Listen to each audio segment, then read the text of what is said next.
गांधी परिवार के पीछे कांग्रेस है, बीजेपी के पीछे आरएसएस है, दलित आदिवासी बहुजनों आपके पीछे क्या है? आज मजबूरी बन गई इन लोगों को दलित आदिवासी और अंबेडकर के बारे में बात करने की, बहुजन समाज के बारे में, जातिगत जनगणना के बारे में बात करने की इनकी मजबूरी बन गई। बीजेपी ने सावरकर के नाम पे नहीं मांगे, हेडगेवार के नाम पे नहीं मांगे। आज चुनावी दौड़ में अगर उन्होंने वोट मांगे बीजेपी ने तो संविधान के नाम पे मांगे, संविधान को आगे दिखा के मांगे। बहन जी का कमबैक बहुत स्ट्रांग होगा, ये मैं दावा करती हूँ। साथियों, मैं डॉक्टर रितु सिंह। बहरहाल हम लोगों को सोशल मीडिया पे बहुत पहले ही जुड़ जाना चाहिए था, लेकिन खैर वक्त ने जब इजाजत दी, आप सबके सामने चुनावी माहौल के बाद चुनावी नतीजे, 4 जून को आपने उसका प्रमाण देखा और इसके सामने एक बहुत बड़ी साजिश जो खुल के नजर आई। मैं नहीं जानती कि आप उस साजिश को देख पाए या नहीं देख पाए, मैं नहीं जानती कि आप वो चालाकी पकड़ पाए या नहीं पकड़ पाए, लेकिन हम उस चालाकी को समझ भी पाए और पकड़ भी पाए। अचानक से वो दर्द, अचानक से गोदी मीडिया का, इंडियन मीडिया का कंप्लीटली डिफरेंट नैरेटिव चलाना, जिस इंडियन मीडिया ने पूरे चुनावी दौर के माहौल में एक बार भी उन लीडर्स का जिक्र नहीं किया, एक बार भी टीवी अखबार ने ना ही दिखाया, ना ही अखबारों ने उन लीडर्स के बारे में छापा। सिर्फ और सिर्फ साजिश के चलते एक बड़ी दलित नेता को खत्म करने की कोशिश की गई। एक बड़ी दलित नेता जिसका एक बड़ा चेहरा जो दलित आदिवासियों के लिए बहुत मायने रखती है, सिर्फ और सिर्फ इस मीडिया ने चुनाव के नतीजों के बाद उसको खत्म करने की साजिश रची। एक नैरेटिव ऐसा चलाया, अखबारों ने ऐसा छापा, हर एक उस इंसान का इंटरव्यू, ओपिनियन छापे जो कभी मैटर ही नहीं किए होंगे, जो हमेशा उस पर्टिकुलर तबके का बुरा ही चाहते होंगे, हमेशा उनके बारे में इग्नोर ही किया होगा, उनके बारे में कभी दिखाया नहीं होगा। एक बड़ी दलित नेता को मिटाने के लिए, खत्म करने के लिए साजिश रची गई। और मेरा ये मानना है, और तमाम वो लोग जिनके बीच में आज ये बात रख रही हूँ, तमाम वो लोग जो दलित, आदिवासी, पिछड़ा समाज, माइनॉरिटीज, मुस्लिम्स, क्रिश्चियन, दलित, बौद्ध, ये एक जो बहुसंख्यक तबका बनता है, मैं इनके बारे बीच में ये बात रख रही हूँ। मुझे लगता है आप मेरी बात को काफी हद तक समझोगे।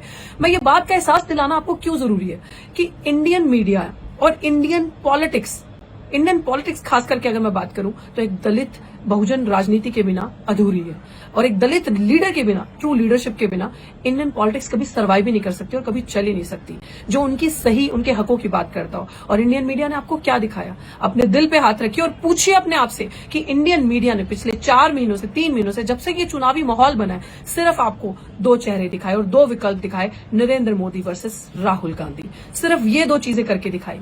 कभी इन्होंने बात ही नहीं की बहन कुमारी मायावती जी की, कभी इन्होंने बहुजन समाज पार्टी की बात ही नहीं करी।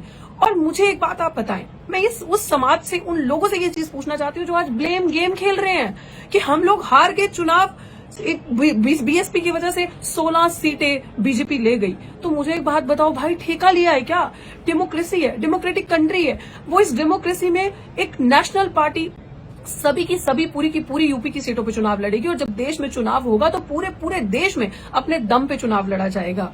पार्टी की गलती नहीं, गलती उन लोगों की है जो ये भूल जाते हैं हमारा असली घर कहाँ है। गलती कोई बात नहीं, स्ट्रैटेजी कभी फेल होती है, कभी हिट होती है, स्ट्रैटेजी बदली ऊपर नीचे जा सकती है। आप लोग जो आज पिछले 1 हफ्ते से ये नैरेटिव चल रहा है, उन लोगों को भी मैं बताना चाहती हूँ। मैं उस सवालों के भी जवाब दूंगी जो आप लोग मुझसे कर लो, लेकिन मैं आप लोगों को ये बात जरूर बताना चाहती हूँ, गांधी परिवार के पीछे कांग्रेस है, बीजेपी के पीछे आरएसएस है, दलित आदिवासी बहुजनों आपके पीछे क्या है? किधर खड़े हो? इसने लात मारी तो इधर, इसने लात मारी तो इधर, दोनों में बस डोलते रहना है। आपके पीछे क्या है? और जो लोग मेरी बात समझ पाए, बहुजन समाज अगर मेरे को देख रहा है और मेरी बात सुन रहा है, समझ पा रहा है, तो आपके पीछे सिर्फ और सिर्फ मात्र एक विकल्प, आपकी अपनी पार्टी, बहुजन समाज पार्टी, जो एक विचारधारा पे आधारित पार्टी है, जिसके पास विचार है, जिसके पास आइडियोलॉजी है, जो सिद्धांतों पे कायम पार्टी है, जो किसी का बुरा नहीं करेगी, जो छल कपट जाति के नाम पे लोगों के साथ अत्याचार नहीं करेगी, जो किसी का हक नहीं खाएगी, जो आपके साथ खड़ी होगी। आप बहन कुमारी मायावती जी पे बात करते हैं, आप उन पे लांछन लगाते हैं, आप उनको बताते हैं कि वो सड़कों पे नहीं आती, तो ठीक है। आप आज मुझे बताएं कि दिल्ली विश्वविद्यालय से मैं पढ़ी हूं, दिल्ली विश्वविद्यालय में मैंने आंदोलन किया, डॉक्टर रितु ने, दिल्ली विश्वविद्यालय में तमाम टीचरों को डिस्प्लेस किया गया, हटाया गया। तो आप मुझे इस चीज पे बता दें कि कहां ये जो गठबंधन, ये जो इंडिया अलायंस अभी बना है, कितने धरने किए उन्होंने, कितने सड़कों पे उतरा ये इंडियन अलायंस, कितना ये जो गठबंधन बना है, कितना जो टीचर्स डिस्प्लेस, जिनकी थाली से निवाले छीने गए, उनके लिए आके सड़कों पे बैठ के धरना की और मांग करी न्याय की और बोला कि इनको वापस प्लेसमेंट दी जाए, वापस इनको लिया जाए जॉब्स पे, इनका डिस्प्लेसमेंट गलत है, हम इनके लिए धरना करेंगे। क्या आम आदमी पार्टी, क्या कांग्रेस, क्या अन्य अलायंस का जो पार्ट बने हैं समाजवादी पार्टी या और पार्टीज ने कितने धरने आपके लिए किए, कितने सड़कों पे आपके लिए तमाम लड़ाइयां लड़ी, या 229 दिन का धरना जो आपकी बेटी डॉक्टर रितु करके आई उसके लिए कितना साथ दिया और कितना बैठे। बहुत आसान होता है कि जब आपका कोई लीडर बैठा है ऊंची पदवी पे, क्योंकि वो दलित समाज से, क्योंकि उन्होंने सब सहा है और वो महिला है, बहुत इजी होता है पानी उस तरफ गिरना जहां ढलान है, लांछन लगाना, ये बहुत आसान है ये काम करना। लेकिन आप याद करें वो दौर, और डॉक्टर रितु से आप ये पूछते हैं कि ऐसे तमाम, अभी मैं कमेंट्स के स्क्रीनशॉट्स डालूंगी, आप जरूर देखिएगा। मुझे लोगों ने ये सवाल किया कि लीडर तो आप बहुत अच्छी हैं, बहुत अच्छा काम किया आपने, बहुत अच्छा डिसीजन लिया पॉलिटिक्स करने का और पॉलिटिक्स ज्वाइन करने का और चुनाव लड़ने का, लेकिन पार्टी बहुत गलत चूज करी। मतलब आप जानते भी हैं मुझे आपके वेरिफिकेशन की, वैलिडेशन की जरूरत नहीं है, एंड यू आर सेइंग कि we used to follow you. Please don't follow me, क्योंकि आप मेरे सिद्धांत, आप मेरे विचार कभी नहीं समझ सकते, आप उन चीजों को, उस दर्द को कभी नहीं समझ सकते। डॉक्टर रितु ने जो स्टैंड 10 साल पहले से जब से संघर्ष करिए जो लिया था, आज भी उसी स्टैंड पे खड़ी है, आज भी वो स्टैंड कायम है, आज भी वो विचारधारा, वो अम्बेडकरवादी, वो समानता की, स्वतंत्रता से पहले जो समानता की बात करता हो, जो सिद्धांतों पर चलने का, जो सर ना झुकाता हो, जो हर एक को उसके राइट्स के अधिकारों की बात करता हो, आज भी उन सिद्धांतों पे खड़ी है। अगर किसान का आंदोलन चल रहा था तो किसान मजदूर का नारा लगा के बुलंद आवाज से उनकी आवाज बनी। CNRC में अपने दलित गरीब भाई जिनके पास दस्तावेज नहीं है, अपने मुस्लिम भाई जिनको सताया जा रहा था, भाई बहन जिनके पास दस्तावेज नहीं है, जिनके पास पर्चे दिखाने की बात की जा रही थी, तो बुलंदियों से उनकी आवाज उठाई। हर आंदोलन में पहलवान बच्चों के साथ, जब देश का मान सम्मान उनके साथ अत्याचार हो रहा था, उनके साथ कंधे से कंधा मिला के खड़ी रही, और जब अपनी बारी आई, जब अपनी बात आई, तो वो न्याय, वो इंसाफ जो रोहित वेमुला से लेकर डॉक्टर रितु को मिलना चाहिए था, उसके लिए बुलंद आवाजों में लड़ी। अपना आंदोलन करते करते ये एहसास हुआ कि इतनी पावर, इतनी ताकत हम लोगों में, हमारे समाज में है कि हम एक हो सकते हैं, लेकिन सिर्फ और सिर्फ कमी है तो कलम की ताकत की, क्योंकि कलम की ताकत उनके पास है, इसलिए क्रिमिनल अभी तक कुर्सी पे कार्यरत है, अभी तक वो कुर्सी पे प्रिंसिपल बनी बैठी है, और वो इसी संघ के प्रिंसिपल है जिस संघ के झंडे डंडे दरियां आप बिछाते हैं, इसी संघ की वजह से, इसी RSS की वजह से वो प्रिंसिपल वहां पे बैठी है। तो आप बात करते हैं इस समानता की, आप बात करते हैं उन पार्टीज की, आप बात करते हैं इन सारी चीजों की कि ये आपके साथ फेयर एंड जस्ट ट्रीटमेंट करेंगे, तो डॉक्टर रितु सिंह को ये डिसीजन लेना पड़ा कि चुनाव लड़ना है और उस विचारधारा को ऊपर उठाना है मान्यवर साहब कांशीराम जी की। और दूसरी बात कि डॉक्टर रितु सिंह ने चंडीगढ़ से चुनाव क्यों लड़ा, डॉक्टर रितु सिंह ने BSP की सीट से चंडीगढ़ से चुनाव क्यों लड़ा, तो मैं आपको आज आप लोगों के सवालों के जवाब दे दूं कि आप सबने कहा कि डॉक्टर रितु सिंह ने BSP की सीट, BSP एक नेशनल पार्टी है और राष्ट्रीय स्तर की पार्टी और एक बड़ी पार्टी, और उससे चुनाव लड़ना इसलिए जरूरी था क्योंकि उसके विचारों को हम जैसे युवा आगे लेकर जाएंगे। वो फ्लेम, वो जो आग आपके अंदर मान्यवर साहब कांशीराम जी ने लगाई थी, कहते हैं ना मान्यवर साहब कांशीराम जी के लिए एक नारा बहुत प्रसिद्ध है कि तेरी नेक कमाई तूने सोती कौम जगाई, और एक्चुअली में हम लोग सो गए थे, हम लोग बाबा साहब भीमराव अम्बेडकर को भूल गए थे। अगर साहब कांशीराम जी नहीं होते तो हम लोग याद भी नहीं कर पाते। वो सिख, वो पंजाब का पंजाबी, दलित, सिख, जट समाज के हो चाहे वो किसी भी समाज के, वो याद रखेंगे मान्यवर साहब जब चले थे रस्ते पे चुनावी दौड़ में सबको एक करने, SC ST OBC माइनॉरिटीज तबके को, दबे कुचले तबके को एक करने, तो उन्होंने कहा था कि मेरा मैनिफेस्टो, पत्रकारों ने पूछा क्या है, तो उन्होंने कहा साहिब श्री गुरु ग्रंथ साहिब मेरा मैनिफेस्टो है, क्योंकि वही एक ग्रंथ ऐसा है जो छल कपट, जो ऊंच नीच नहीं करता, और इसी के सिद्धांतों पे मान्यवर साहब की बहुजन समाज पार्टी बनी थी, और उन्हीं सिद्धांतों को, उसी लेगेसी को, जिसको बहन कुमारी मायावती जी एक जो सबसे बड़ा नारीवाद का चेहरा बन के उभरी और वो उसको आगे लेकर चली, आज वो लेगेसी हमें आगे लेकर जानी। आज शुक्र मनाओ कि आपके सरमाए, सिर पे हाथ रखने वाला कोई जीवित है। जब चला जाता है इंसान दुनिया से ना, तो आप कहते हो इंसान अच्छा था। जब बाबा साहब चले गए तो उनको याद किया, आज रोते हैं कि काश थोड़ा और जी लिए होते। जब मान्यवर साहब कांशीराम नहीं रहे तो लोगों को उनकी कही बातें, उनकी सुनी बातें याद आई और उनका होना जिंदगी में याद आया। शर्म करो, आज बहन जी आपके सर पे हैं, आज आपके सर पे हाथ है, लोगों को उस चीज का डर है कि आपका सरमाया आपके सर पे है, तो उस चीज की वैल्यू करो, उस चीज को इतना क्रिटिसाइज मत करो, मत उनकी पिच पे उनके रूल्स के हिसाब से मैच खेलो, मत खेलो। आपको लगता है ये वही लोग हैं, इन लोगों ने कभी आपका रिजर्वेशन प्रॉपर इंप्लीमेंट नहीं किया। बता दीजिए इतनी सारी यूनिवर्सिटीज हैं, कितनी यूनिवर्सिटीज में, कितनी प्रसिद्ध यूनिवर्सिटीज में आपके वाइस चांसलर्स हैं, SC ST OBC माइनॉरिटीज के कितने वाइस चांसलर्स हैं, कितने वाइस चांसलर दलित समाज से, OBC समाज से, कितने प्रिंसिपल्स हैं आपके। तो ये सारी चीजें क्यों, मतलब I would want to believe Congress with all due respect कि वो दलित हितैषी है। I would want to believe कि समाजवादी पार्टी दलित बहुजन हितैषी है। I would want to believe कि जो बड़ी बड़ी बाबा साहेब के फोटोज पुतले बड़े बड़े लगाने वाले आम आदमी पार्टी ये बाबा साहेब के अनुयायियों की बात करेगी। मैं विश्वास करना चाहती हूँ, लेकिन their action speaks louder than the words. Literally कि उनकी जो करनी है, कार्यशैली है, उसमें दूर दूर तक कहीं नजर नहीं आता। हमें दफ्तरों के ऊपर अंदर अंबेडकर की पुस्तकें, अंबेडकर की बड़ी बड़ी तस्वीरें नहीं चाहिए। हमें उन दफ्तरों की कुर्सियों पे अंबेडकर के अनुयायी चाहिए, वो लोग चाहिए जिनके हाथों से उनके महापुरुषों ने कलम पकड़ाई थी। आज उनके हाथों से आपने कलम छीनकर उनके हाथों में दोबारा आपने झाड़ू पकड़ा दिया। और मैं सच बताऊं, हम लोग जो एक्टिविस्ट हैं, हम लोगों की वजह से आज मजबूरी बन गई इन लोगों को दलित, आदिवासी और अंबेडकर के बारे में बात करने की, बहुजन समाज के बारे में, जातिगत जनगणना के बारे में बात करने की इनकी मजबूरी बन गई।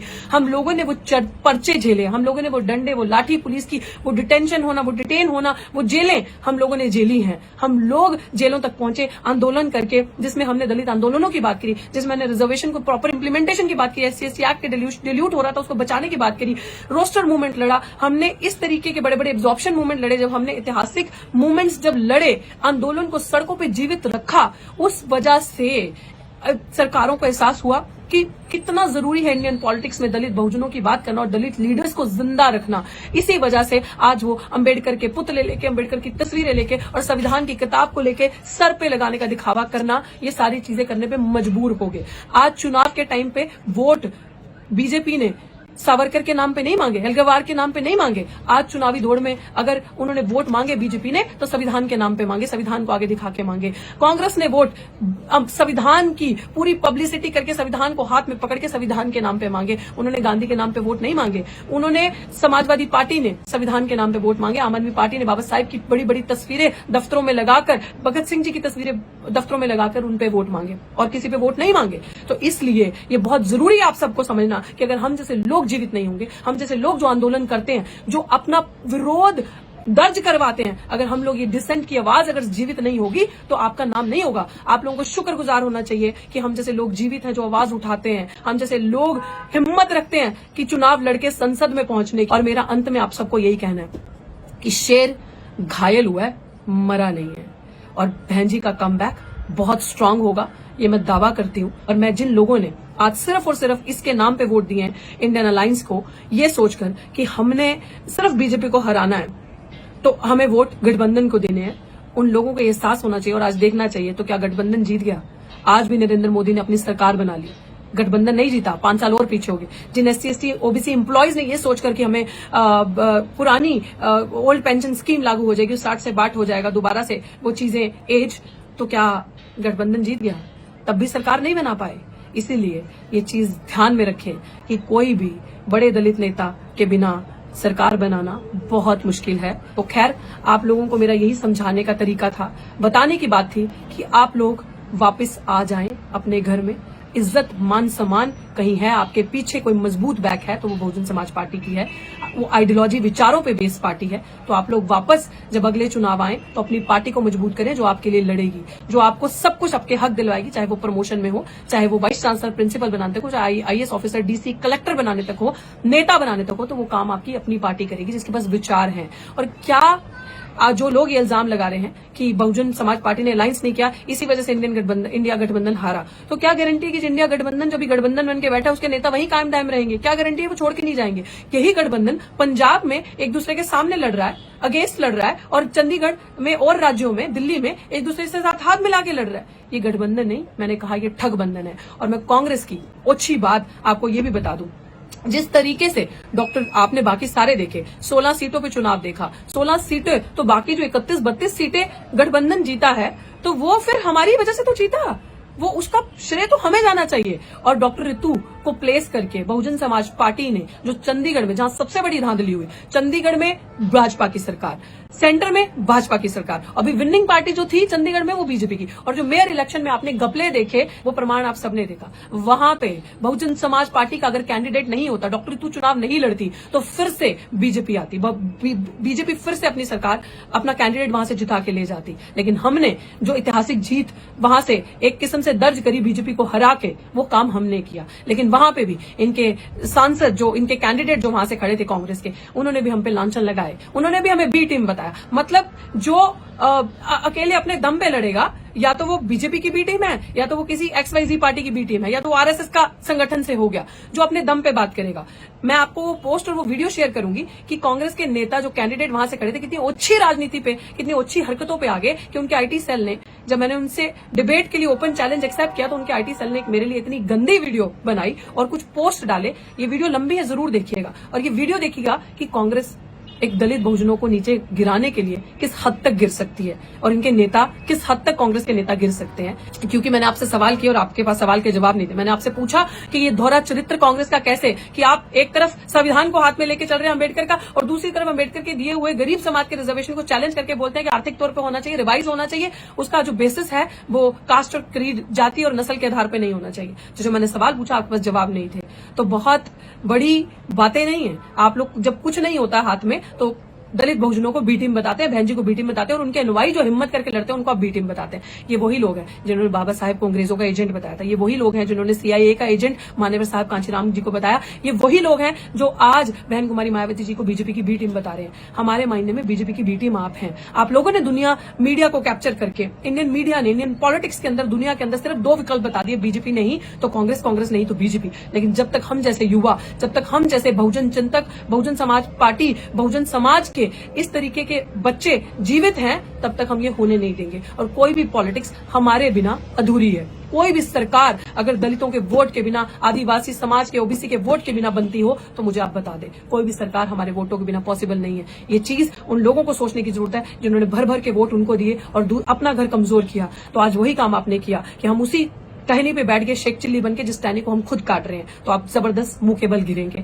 अभी भी वक्त है, और घर वापसी करें और अपनी पार्टी को मजबूत करें, अपने विचारों को मजबूत करें। मान्यवर साहब कांचीराम जी को झुटलाएं ना, बाबा साहब भीमराव अम्बेडकर को झुटलाएं ना, और दूर से बैठे ख्वाब ना देखें। वो लोग आपके लिए सड़कों पे जो नहीं आते, वो लोग आपके लिए और आपके संविधान के लिए क्या लड़ेंगे। आप लोगों ने संविधान की लड़ाई लड़ने की बेड़ा उठाया, उन लोगों ने संविधान की मार्केटिंग करके, पूरा नैरेटिव सेट करके आपके हाथ से वो कमान छीन ली, और मार्केटिंग करके संविधान के नाम पे वोट लेके सरकार बनाने की कोशिश करी, और एक ने तो बना भी ली।